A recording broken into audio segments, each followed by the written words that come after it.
So today is another Kaizen session where we are discussing or where we are reviewing the um, Outliers book, right, by Malcolm Gladwell. Initially started earlier in the year. We did the part one, and then we took a break. We had our game night. Then right immediately after the bounce back from the game nights, Kazim and Kehinde Jimo brought us or ushered us into part two, which is Legacy, with Harlan, Kentucky. And then today we're going to deep dive into the second chapter of part two. So part two starts with chapter 6, which is Harlan, Kentucky, which Kazim and Kehinde did justice to last week. And today we have Eleshin himself, Abdul Muiz, on the call or on to do justice to chapter 7, which is the ethnic theory of plane crashes. We'll dive right in to let Eleshin give us his take, and then we'll take comments and questions. Well, not really questions, contributions from everyone. So I'll let Abdul Muiz do his thing, and then we'll chip in right after he's done. So Abdul Muiz, over to you. You can take it away. Thank you so much for joining, and thanks to everyone as well. Thank you. Thank you for, I don't know, it's a pleasure being here. Okay, I think.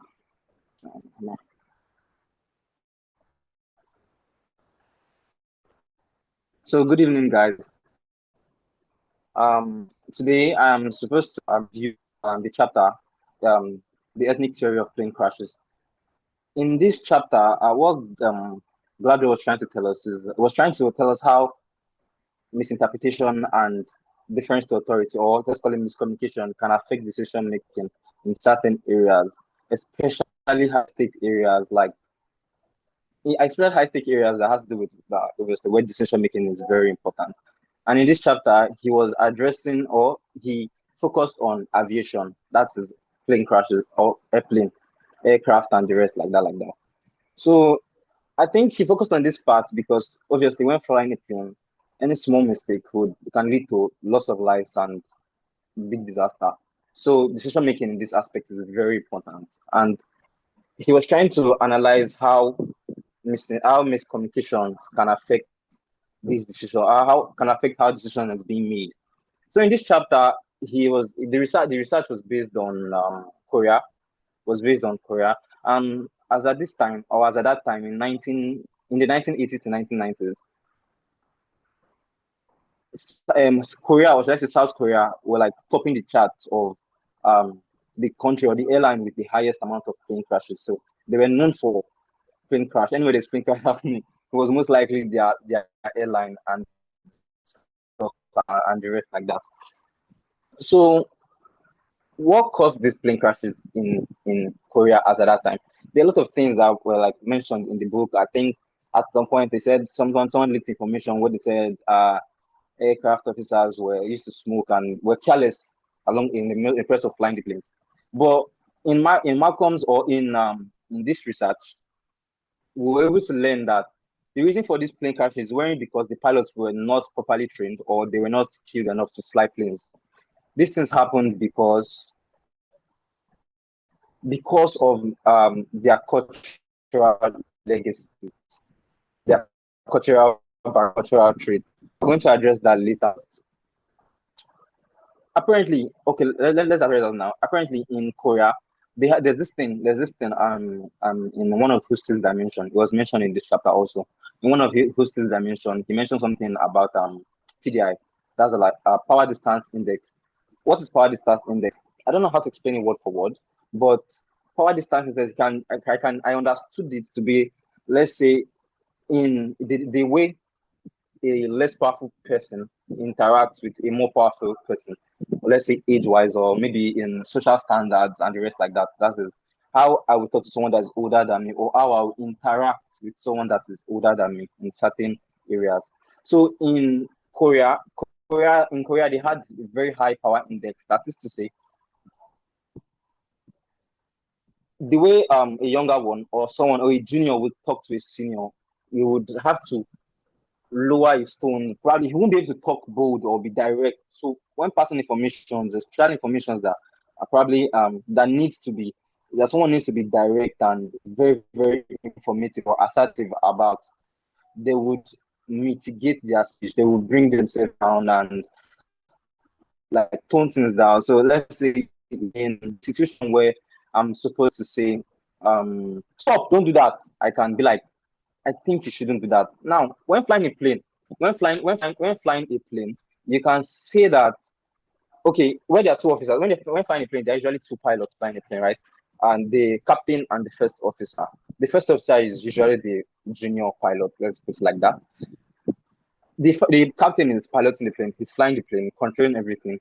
The first officer is supposed to be managing some other things and paying attention to certain details.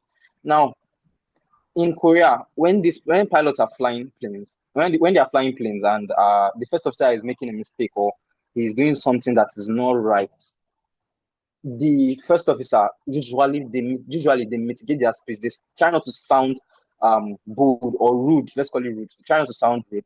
So they just like tone things down, and where they're supposed to be direct and bold, they are making suggestions or making hints. And sometimes this pilot or these captains, they don't really catch the gist. They don't really get information directly, so they just ignore some things. Now, I don't really know much about flying planes, but in this book, I think I learned a little bit. Apparently, it was mentioned that when great plane crashes happen, it didn't just happen because of malfunction or stuff like that. Certain things have to happen and connect with each other for a plane to crash. Now, Gladwell mentioned three things that could cause a plane to crash here. He mentioned minor errors. That's when little mistakes happens when flying a plane, and a lot of little mistakes happen, and like they come together, they can cause a plane to crash. He mentioned bad weather. He also mentioned a tired pilot. So somewhere in this book, he explored two plane crashes. One a flight to Guam, and the other one is Avianca 052, if I remember correctly. So what caused this plane crash? What caused this plane crash? Now let's go to Guam. The flight to Guam. The reason for this plane crash was the captain was making mistakes, and the first officer was not bold enough to correct him because of their cultural legacies or because of where they are from. He couldn't stand up and like face him and talk like, oh, you're making this mistake, you're doing this wrong, because he felt like he would sound rude or something like that. Now, I somewhere in the book also, I think they mentioned a scenario that happened where I think a first officer corrected a captain and the captain hit him. So I think that's what that guy was trying to avoid, and this is because of the way they were brought up, or because of their cultural background in South Korea or in Korea generally. Now, I can't really remember a lot of things that happened with Guam, but now let's talk about Avianca. Initially, I mentioned that three things can cause a plane to crash: bad weather, a tired pilot, and what's the third one? Bad weather, a tired pilot, and minor compilation of minor errors. The Avianca airline, the Avianca plane that crashed. First of all, the captain, the one that piloted the plane, that was controlling the major things in the plane, was awake about 6 hours before that flight. And apparently, when flying a plane, you need to be properly rested, so you can pay attention to you can be able to react very fast and make decisions promptly.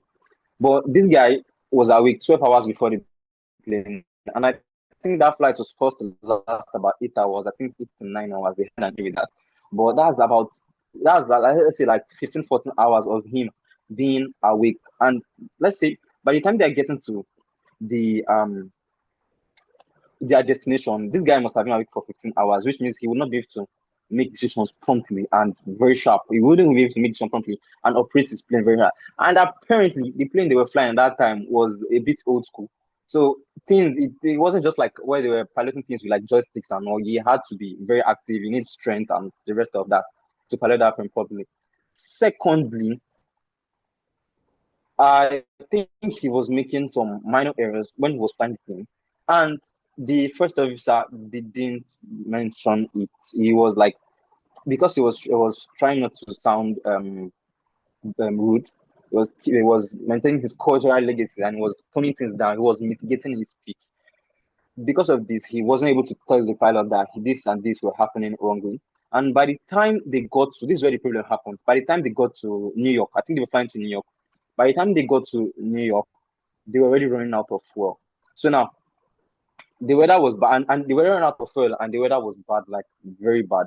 That they weren't even able to see the runway until they got to a certain level close to the ground before they were able to see the runway. And now the weather is bad. They've made some errors. The pilot is tired. Now let's now address the how the first officer was interacting with the air traffic controllers. That's the ATC. They were running out of fuel. They were doing a lot of runarounds. I think when they got close to the ground, things weren't really working out well, so they had to take a turnaround. Uh, the captain was telling this first officer to tell them at the ATC that they're running out of fuel and they need to land fast. But this guy was trying to be polite. I've forgotten how he was saying it, but he was trying to be polite. When he was passing his message, there was no sense of urgency. Apparently, I even went to YouTube to watch some videos and I heard the speech. I didn't just read it. I listened to the audio that happened in the black box, and there was no sense of urgency. So the person that was receiving the message at the air traffic control station wasn't really prioritizing them or treating them as if anything tangible was happening. And why did this guy make this? Why was this guy sounding like this? It's because of where he came from. Apparently, he even thought the air traffic controller was being angry. That was the message that was written in the book. Where the I think his name is Claude Sabi, something, one weird name like that. He thought the air traffic controller was angry, but in that in the audio me I listened to, he was not angry. He was just communicating, and this guy was like, they're running out of fuel. They need to land fast. In fact,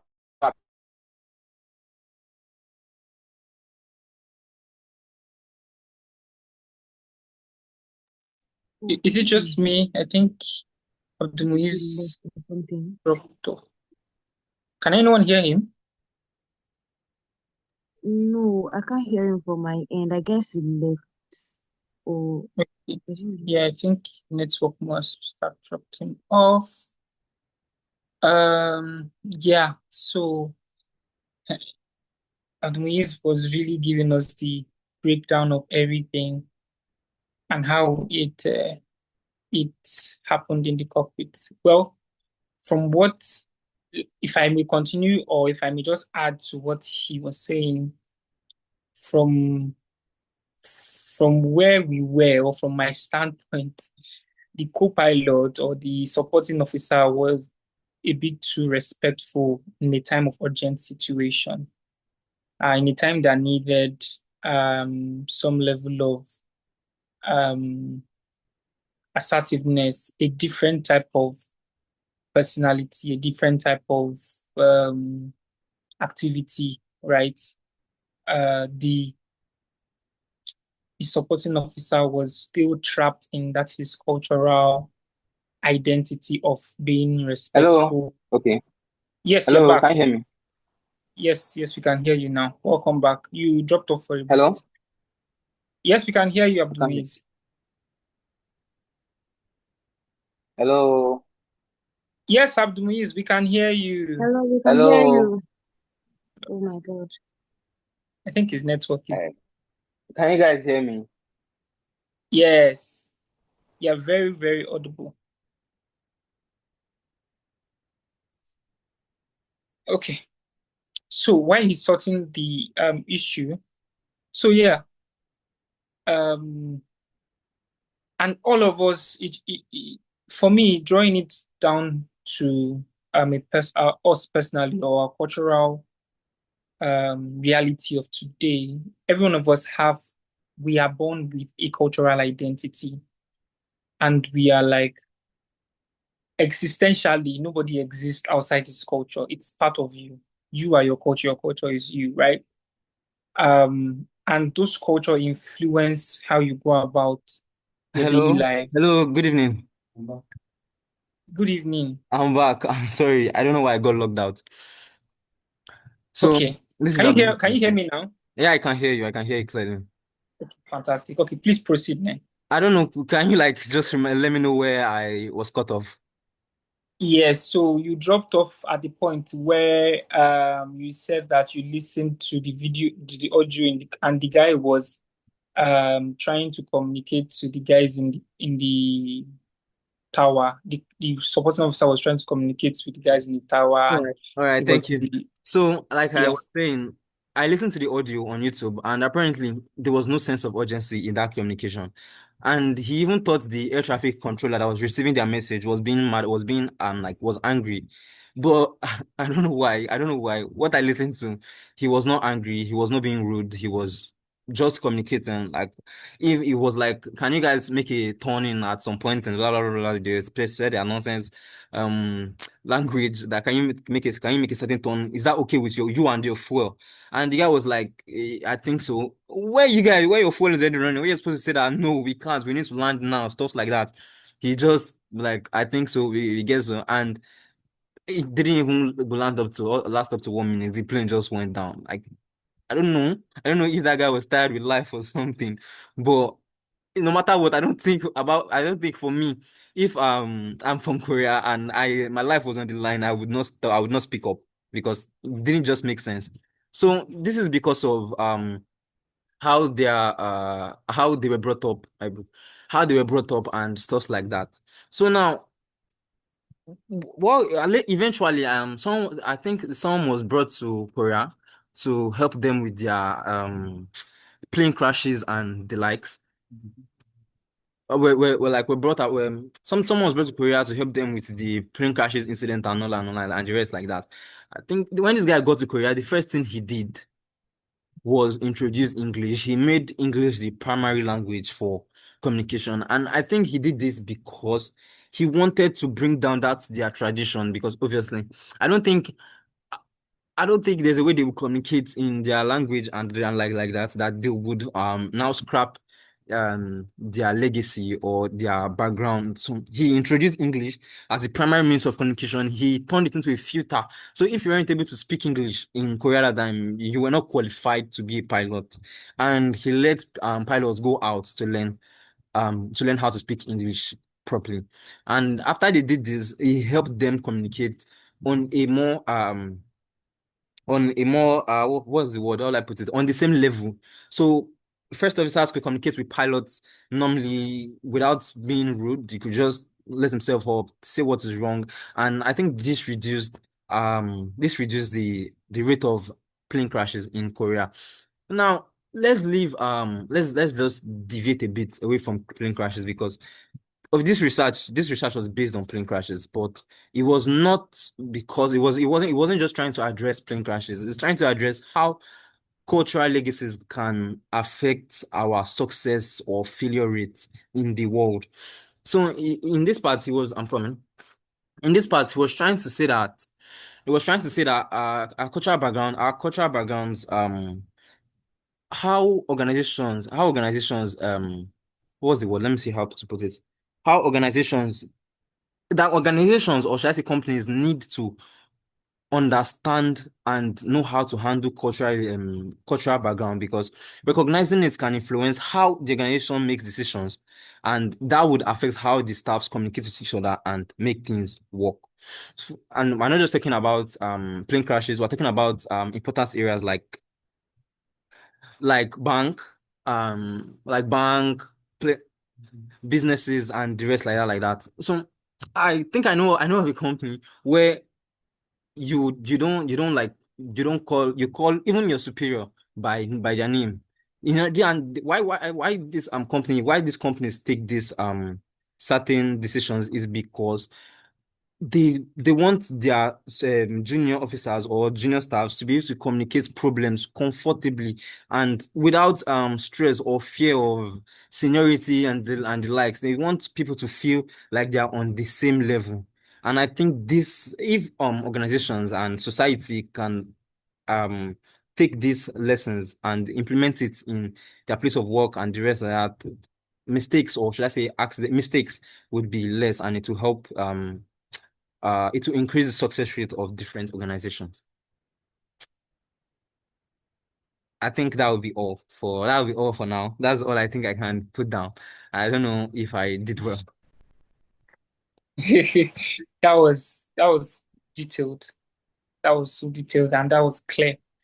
I like the way you drew down into the book as technical or as well. It's very technical. It's aviation technical. Literally, if you read it, you know a lot about planes and possibly how they look itself. So and how you linked it. So we have 4 minutes more. We can take a couple of comments, but before I move to comments, I just want to use like 30 seconds. First of all, say thank you to Abdul for that fantastic and detailed review.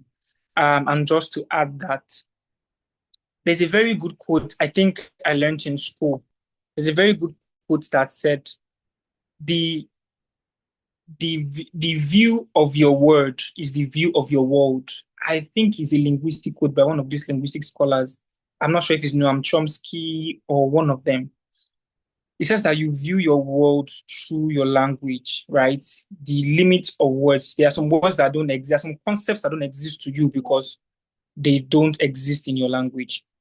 What I'm going to say to that is I'm going to draw it down here to say culturally, your culture is the way you view your world, and a part of your culture is your language, obviously.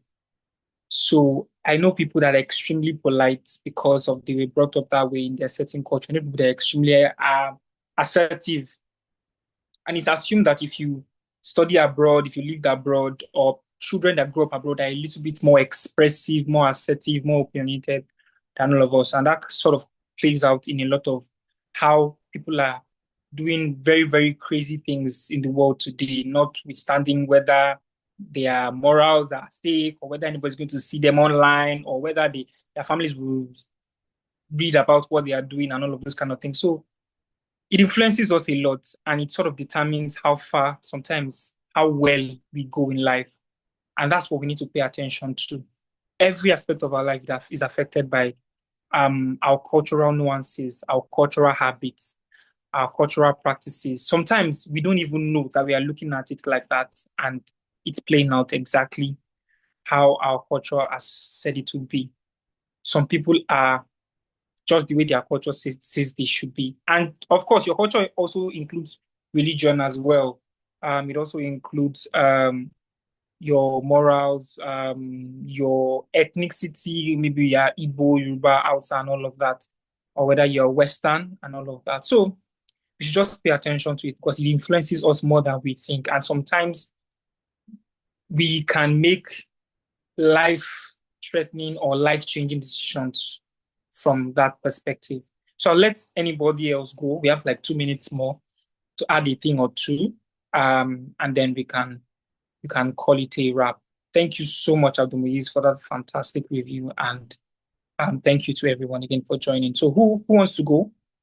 Who's up for also contributing to this? Thank you to it was really nice to be here. Thank you very much. Yeah.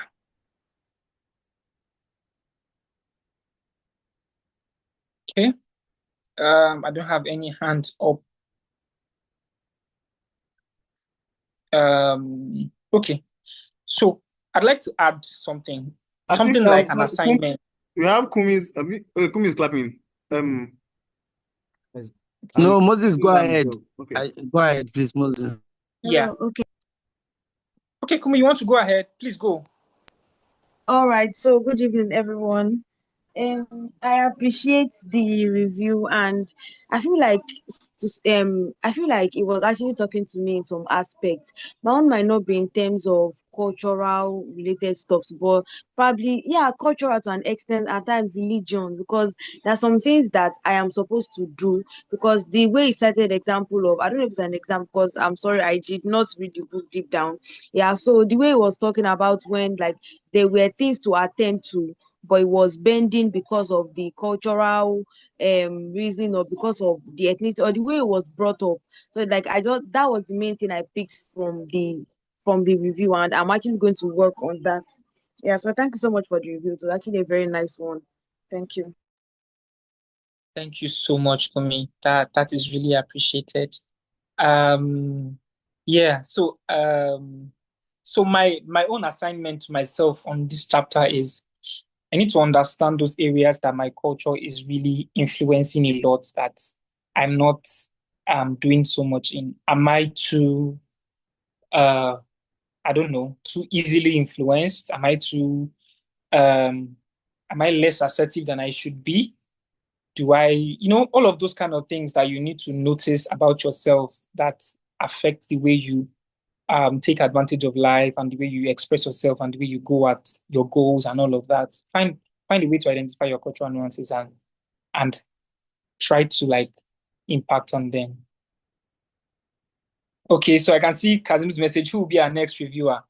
I'm thinking Kumi should go ahead, but I mean, this is just like something in my mind telling me we're 1 minute past our time. So, Yes, He has yes. actually I want to reviewed go before. ahead. I Good. want to do that oh, again. Yes, fantastic! You see, yes, yes. I okay, want so to. fantastic. So we'll have you as our next reviewer. Thank you so much, everyone, for joining this session. Really appreciate. Please engage our social media platforms and yeah, contribute on the platforms as well. Keep reviewing. Yeah, So, Kazim said something. what I tell you. We don't try. Seriously. You should. Kazim, I think you are not muted. Do you want to say something? Anyway, thanks to everyone for joining. Do enjoy the rest of your weekend. Bye bye. Cheers.